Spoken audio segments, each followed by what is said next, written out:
Guys, magigisa tayo ng pechay. Ano, yung pak choy ba? Sa Chinese ba, pak choy. Pero ang ilalagay lang natin ay style Chinese to. Yung ginigisa nila.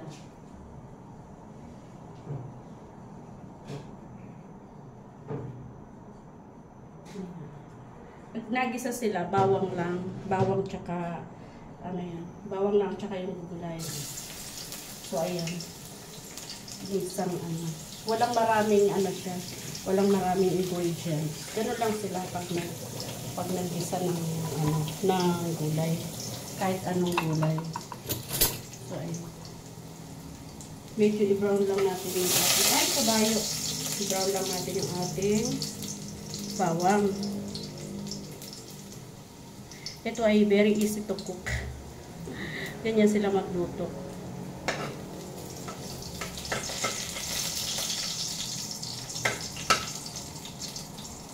Tapos ilagay natin yung gulay. Walang ano yan, walang saka. Ganyan lang.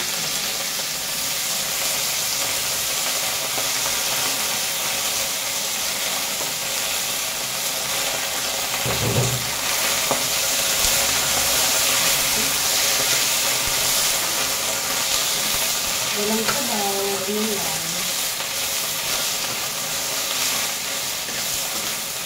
Sasabihin natin na konting asin.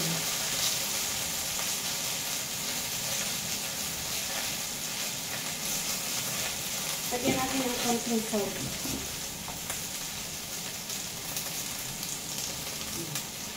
Ganun lang. Ka-easy. Napakadali ko kang luto. Ay, wala pala ito. Wala kasi ano, wala. Lagyan natin konting paminta. Wala oyster sauce. So, yan lang.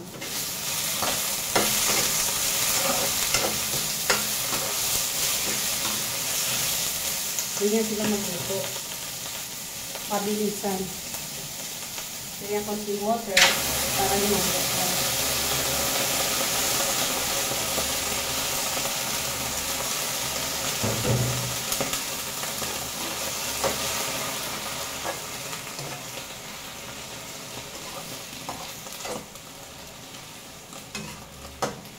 Tapos yung apoy nila, alam nyo ba, lakas.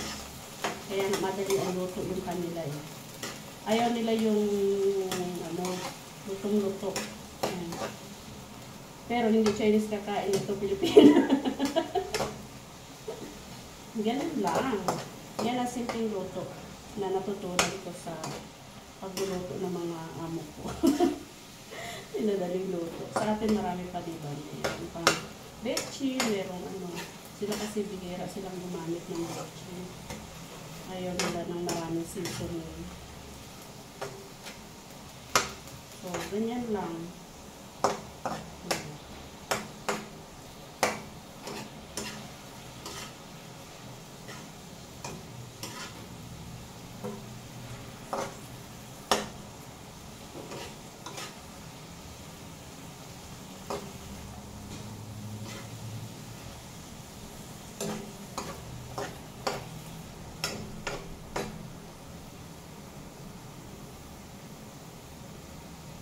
Ganyan lang siya guys. Konting water.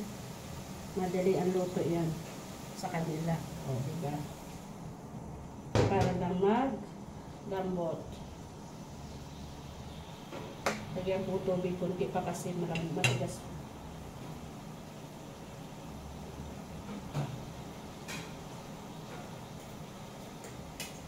Wala ako R&D.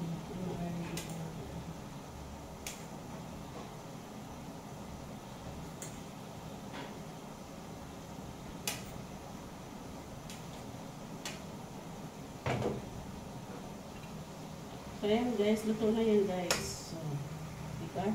Isalin na natin. Pahinaan natin yung apoy. Isasalin na.